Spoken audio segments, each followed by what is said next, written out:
मुझे उनकी मौत का अफसोस है।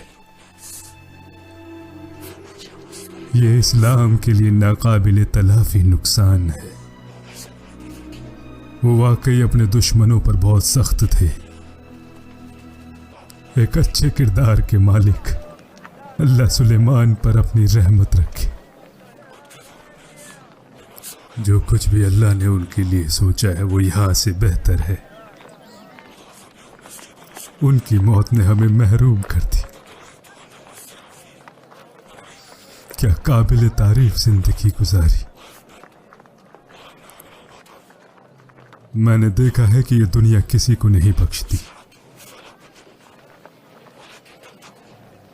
अल्लाह अबू बकर पर रहम करे। अल्लाह अबू बकर पर रहम करे।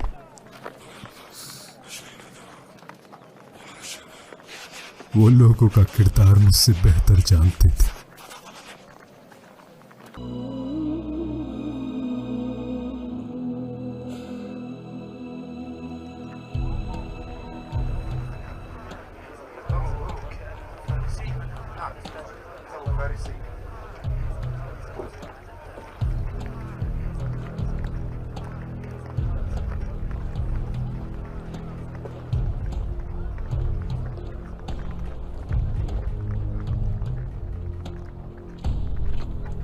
अमीरुल मोमिनीन घर पर नहीं है, तो हम उनसे कहाँ मिल सकते हैं?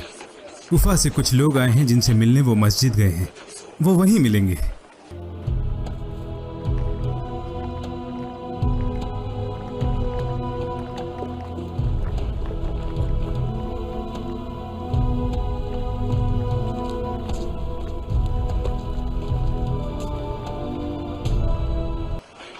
उमर कहाँ है? चुप हो जाओ।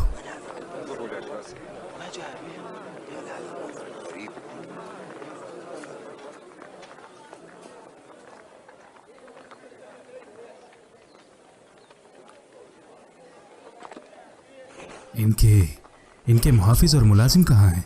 ना ही कोई मुहाफिज है, ना कोई मुलाजिम और ना सरकारी दफ्तर। फिर तो इनको नबी होना चाहिए। नहीं, इनके अमाल अंबिया की तरह हैं।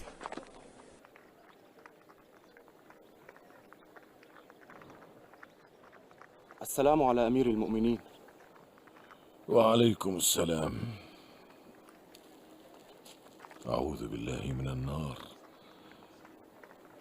ये हरमुजान हैं, तुस्तुर और आवाज़ के अमीर। बड़ी मशक्क़त और मेहनत के बाद हम इनको यहाँ पकड़ कर लाए हैं। जब तक अल्लाह ने तुस्तुर हमारे हवाले न किया, इन्होंने खुद को किले में बंद कर लिया था। जंग खत्म हुई तो इनके सिपाहियों ने खुद को हमारे हवाले कर दिया। जब हम किले के करीब पहुंचे तो किले और खंदक के बीच तंग जगह से ये उन पर तीर चलाया करते जो भी वहां पास पहुंच जाते। आपने अल बरा इब्ने मालिक और मजा इब्ने थौर की वफात की खबर सुनी होगी। अल्लाह उन पर रहम करे, इसने ही उन दोनों का कत्ल कर दिया और हम पर चिल्लाया, तुम्हारी और मेरी दोनों की हालत ठीक नहीं, मेरे पास सिर्फ 100 तीर हैं। वल्लाही तुम मुझ तक ना पहुंच पाओगे जब तक मेरे पास एक भी तीर बाकी है। फिर तुम क्या करोगे? जब मैं तुम्हारे इतने लोगों को मार दूंगा तो मुझे पकड़ के क्या करोगे? तो अब तुम क्या चाहते हो? मैं खुद को तुम्हारे हवाले कर दूंगा अगर तुम जमानत दो। कि खलीफा मेरा फैसला करेंगे, फिर वो जो चाहे मेरे साथ करें। अभी आपके सामने है अमीरुल मोमिनीन, आप इससे बात करें और फिर इंसाफ करें। ना, जब तक नहीं जब तक इसने बादशाहों वाले कपड़े पहने हैं।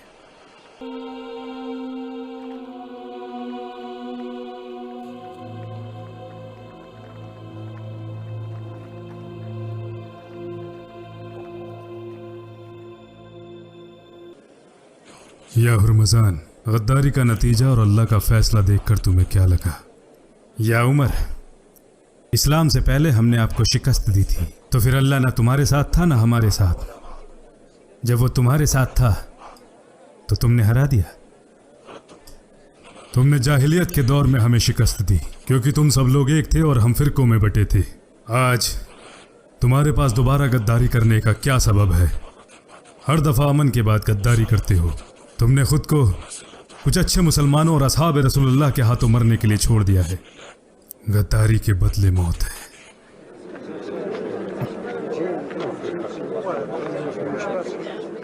मेरा गला सूख रहा है, क्या पानी मिलेगा?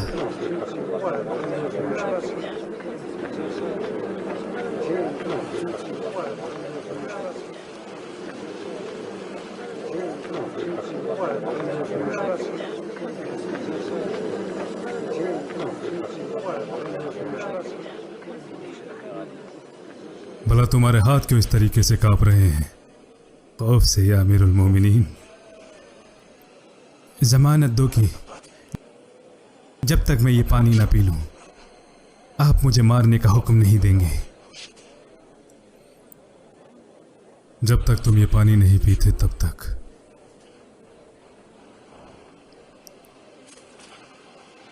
इसे दूसरा बर्तन दो। ये प्यासा नहीं मरना चाहिए जब इसका कत्ल हो। मुझे पानी की जरूरत नहीं है, मैं बस तुमसे जमानत चाहता था।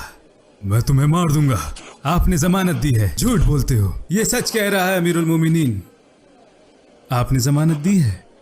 क्या बात करते हो अनस? इसने तुम्हारे भाई अलबरा और बाकी साहबाओं का कत्ल किया है। मैं अलबरा इब्ने मालिक और माजा के कातिल को जमानत दूंगा। यह हक की बात है अमीरुल मोमिनीन, बदले की नहीं। हाँ, आपने बताया कि ये तब तक महफूज है जब तक कि ये पानी नहीं पीता, और इसने नहीं पिया। अनस इब्ने मलिक ने सच कहा। तुमने मेरे साथ चाल चली। वल्लाही सिवाय मुसलमानों के मेरे साथ कोई चालबाजी नहीं कर सकता। वल्लाही मैं बहुत वक्त से इस्लाम में दाखिल होने की सोच रहा था। मैंने आपके सिपाही देखे अलकदीसिया, तुस्तुर और हर जगह। मुझे पता चला कि आपने हमें अपनी तादाद और फौज से नहीं हराया। वो खाली के मखलूक है जो चाहता है करवाता है। उसी ने आपको हम पर फतह बख्शी। लेकिन मेरे लोगों में एक बड़ा ओहदा था। मुझे याद है वो हमारे बेहतरीन दिन और कैसे हम आप पर गालिब थे। तो खुद को बदलना मेरे लिए आसान ना हुआ।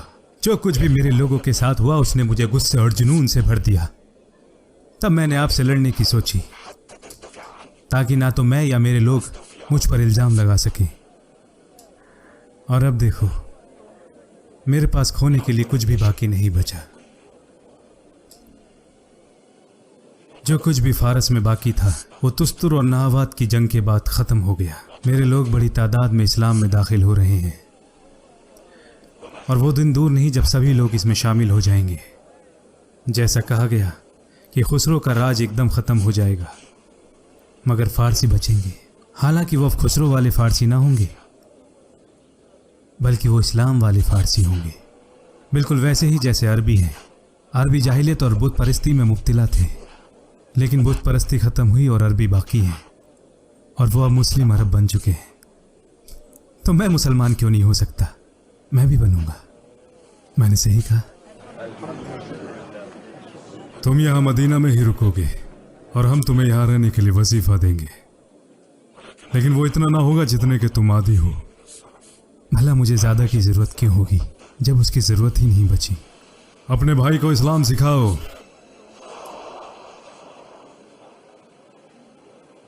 ऐसा मैंने पहले कभी नहीं देखा जो आज देखा है। जिसके भाई को मैंने कत्ल किया वो मेरी ज़िंदगी बचाने की शहादत देता है। शायद इसीलिए इस्लाम सबसे ऊपर है।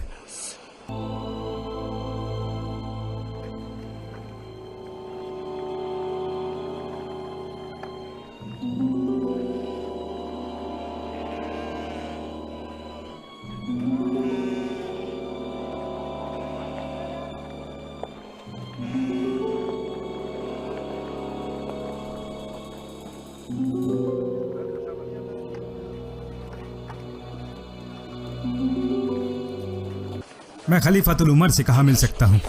वहाँ मस्जिद में।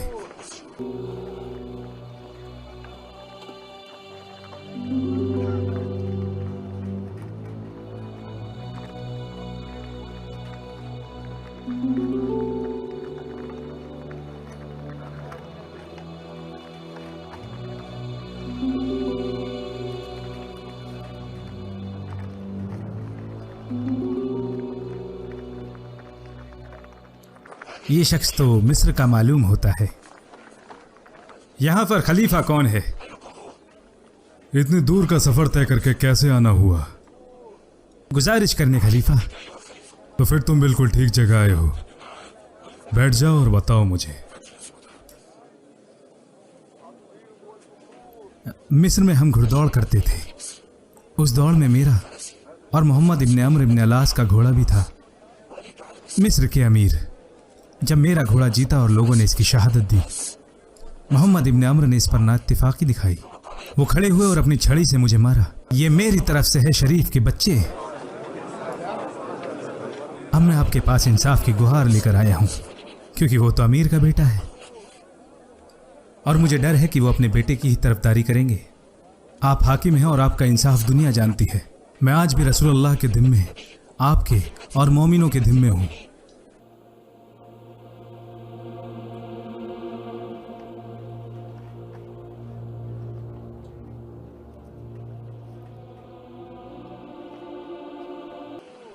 यहीं रुको जब तक वो नहीं आते।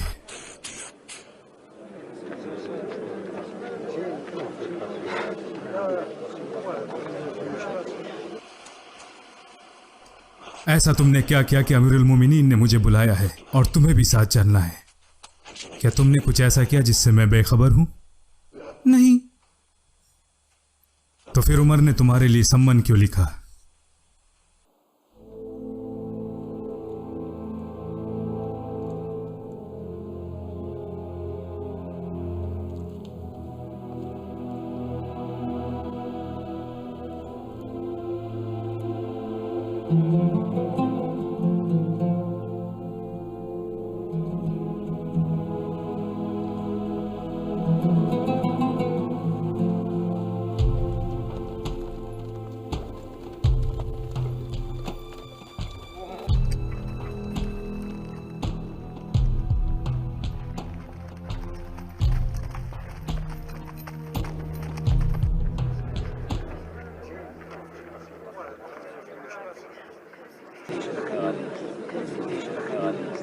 वो मिस्री कहाँ है? मैं यहां हूं।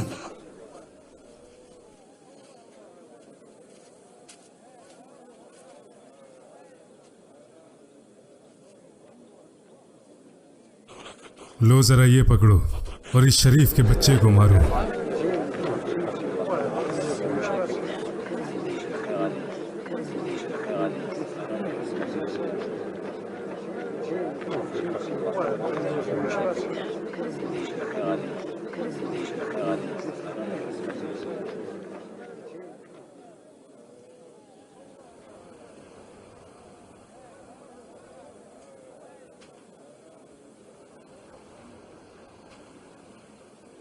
मारो उसे, मारो मारो इस शरीफ के बच्चे को।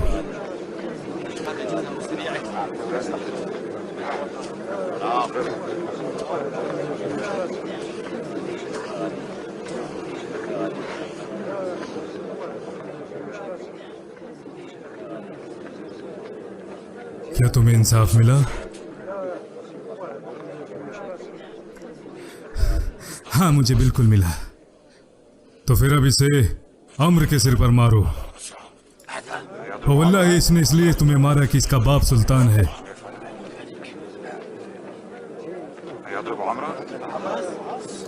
या अमीरुल मोमिनीन, मेरा हिसाब बराबर हो गया है। मैंने उसे मारा जिसने मुझे मारा था। इससे ज्यादा मुझे कुछ नहीं चाहिए। वल्लाही अगर तुम इन्हें मारते तो हम तुम्हें तब तक न रोकते जब तक तुम खुद न रुकते। या अम्र, तुम कैसे लोगों को गुलाम बना सकते हो जब उनकी माओं ने उन्हें आजाद पैदा किया है?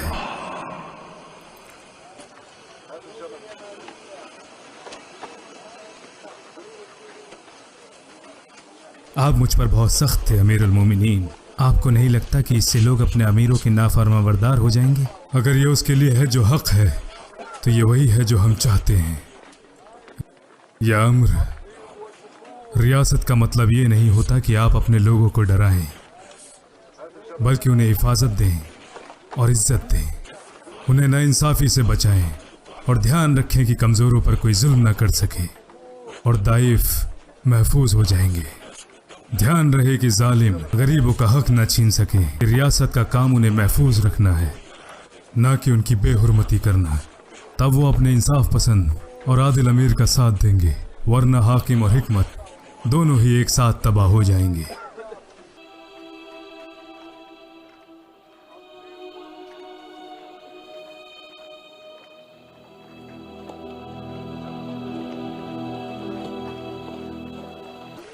मैं बस आपको लिखने ही वाला था कि मशवरा दे कि हम बरका और तराबुस के लिए मगरिब की तरफ बढ़ें ताकि अल्लाह हमें इन पर फतह दे। लेकिन तभी मुझे आपका सम्मन मिल गया। क्या सोचते हैं आप? नहीं, ऐसा बिल्कुल न करना। मुझे लगता है हम पहले ही काफ़ी आगे आ चुके हैं। इन इलाकों में इस्लाम का दायरा पहले ही बढ़ चुका है। बेहतर होगा हम अपने अहकामात से लोगों का ख्याल रख सकें और इन इलाकों में खुशहाली लाएं।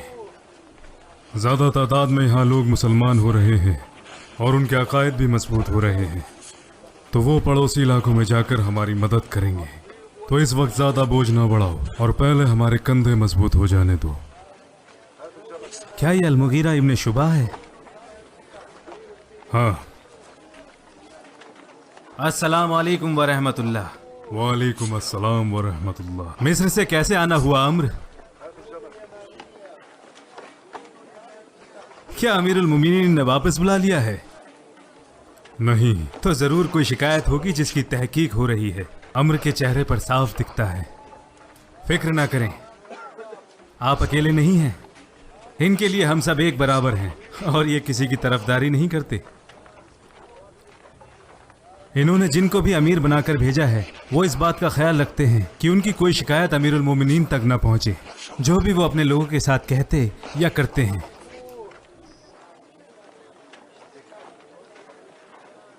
यह है फैरूज अबू लुलू। इसको बाकी फारसी सिपाहियों के साथ नाहवांद की जंग में बंदी बनाया गया था। तब से ये मेरे साथ था और जब मैं मदीना वापस आया तो इसको भी अपने साथ ले लिया। ये गोला फेंक बनाने के कारखाने में काम करता था। अपनी रोज की कमाई से 4 दरहम मुझे देता और बाकी खुद रखता था। वल्लाही कोई भी इसकी तरह गोला फेंक नहीं बना सकता। ये एक माहिर नक्काश और तराशने वाला भी है और इसके हाथों के हुनर का तो कोई जवाब ही नहीं।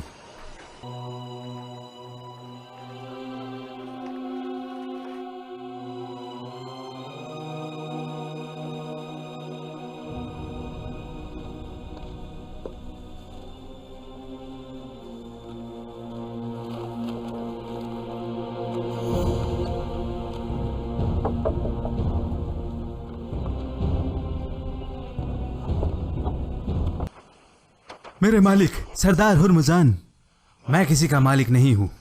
वो दिन जा चुके। क्या तुम भूल गए हो हम कहां पर हैं? काश मैं भूल पाता, लेकिन यह मुमकिन नहीं। जब मैं बाहर आकर अपने चारों तरफ देखता हूं तो ऐसा लगता है जैसे मेरे दिल में किसी ने आग भर दी हो। मेरा गम और बढ़ जाता है, बिल्कुल वैसे ही जैसे इन मुसलमानों ने हमारी इबादत गाहों को आग से भर डाला। क्या तुम मुसलमान नहीं हो? बताओ मुझे। मैंने खुद को उनके हवाले किया। मुस्लिम नहीं हूं। काश मैं नाहवाद की जंग में ही मर गया होता ये दिन देखने से पहले।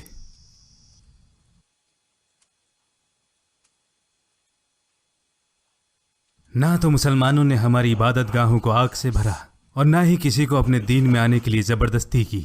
लेकिन जो हमारे लोग इस्लाम अपना चुके हैं या इस्लाम अपनाने जा रहे हैं, उनके लिए क्या ये अरबों की फतह नहीं थी जब उन्होंने फारसी मुल्क पर कब्जा किया? और हमारे जो लोग वहां से भागे उन्होंने खुद को ज़ुरस्तान की पाक आग के हवाले कर दिया। बिल्कुल वैसे ही जैसे अरबों ने बुतों को पूजकर खुद को तबाह कर लिया। मालिक, मैं ना तो ज्यादा इबादत गाहों में जाता हूँ और ना ही मुझे दीन की ज्यादा परवाह है। जब से फारस हमारे हाथ से निकला है मुझे लगा कि पाक आग ने पहले ही आगाह किया कि हमारा मुल्क खत्म होने वाला है। माफ करना मालिक, मैं नाहवाद की फौज में बस एक सिपाही था, मगर आप अजीम सिपा सालार अल हुरमुजान, तुस्तुर और आवाज के अमीर, आप कैसे इस्लाम में आने को राजी हो गए? तुम जानते भी हो क्या कह रहे हो फैरूज? और क्या तुम? मैं ये और किसी से नहीं कह सकता मालिक, लेकिन जो आग मेरे सीने में जल रही है उसका अंदाजा भी किसी को नहीं। ये मेरे सीने को जला डालेगी। जब भी मैं इन अरबों को देखता हूं तो मेरे दिमाग में अरबों की वो पुरानी सूरत याद आ जाती है। ये जंगली अरबी, इनके बादशाह भी हमारे बादशाहों के यहाँ नौकर हुआ करते थे और आज ये हमारे रहनुमा हैं। कहते हैं ये फैरूज अबू लुलू है, अल-मुगीरा इब्न शुबा का खादिम। हमारे वो दिन अब जा चुके हैं और शायद अब वापस नहीं आने वाले। जैसा कुरान में लिखा है, होने दो, आज उनका दिन है, कल हमारा दिन भी आएगा।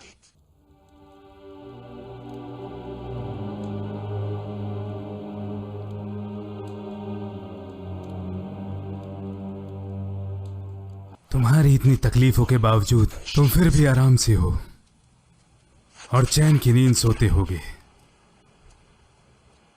लेकिन मैं सारी रात करवटें बदलता रहता हूं। बेचैनी बढ़ती जा रही है। दिन का चैन, रात की नींद हराम है। जैसे किसी ने मेरे दिल चीरकर 2 टुकड़े कर डाले हों। लेकिन हाँ, मैं मुसलमान हो चुका हूं और उस अल्लाह के सच्चे पैगाम में यकीन रखता हूं। मगर यह सिर्फ एक मसला है।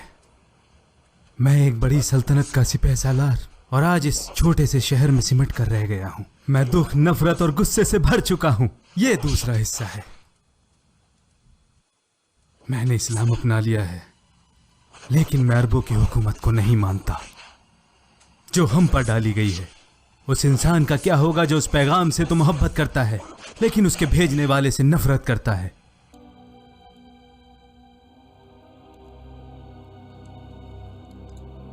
ये मैं क्या कह रहा हूं?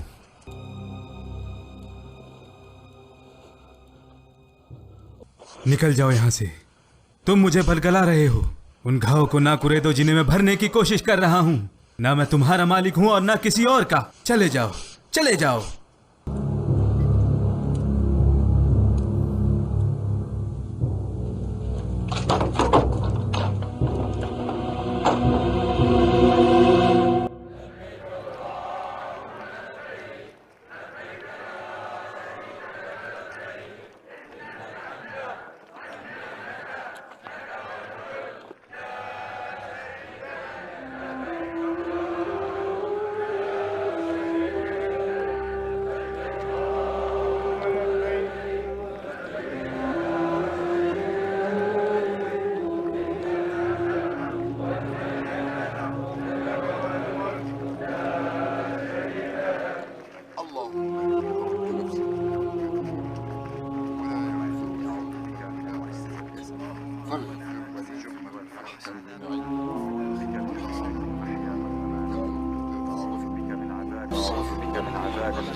अल्लाह दुनिया की इस दौलत से मुझे ना तो इतना ज़्यादा अता करना कि मैं अपनी हदों को भूल जाऊं, और ना इतना कम अता करना है कि मैं अपनी जिम्मेदारियों से गाफिल हो जाऊं। थोड़ा मगर माकूल उस ज़्यादा से बहुत बेहतर है जिससे इंसान गैर जिम्मेदार बन जाता है। है अल्लाह, मैं बूढ़ा हो चला हूँ और मेरी जिम्मेदारियाँ भी बढ़ चली हैं। है अल्लाह, ये जिम्मेदारियाँ पूरी होने तक मुझे अपने पास बुला ले और इस बात का ख्याल रखूं कि हर मजलूम को बराबर का हक और इंसाफ मिले।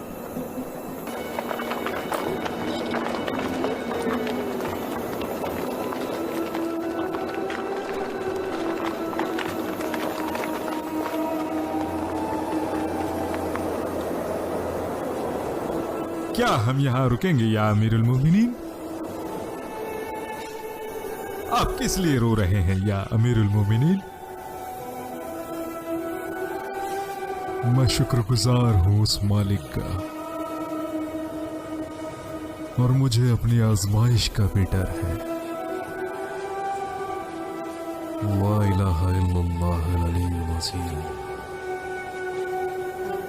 वो जिसे चाहता है नवाज देता है। उस वादी में मैं अपने आप को गल खत्ताब के ऊंट चराते हुए देख रहा हूं। वो बहुत गलीज और सख्त इंसान थे, मुझ पर बहुत ज्यादती करते थे। और मुझको मारते पीटते थे, मगर आज मेरे और अल्लाह के दरमियान कोई भी नहीं है।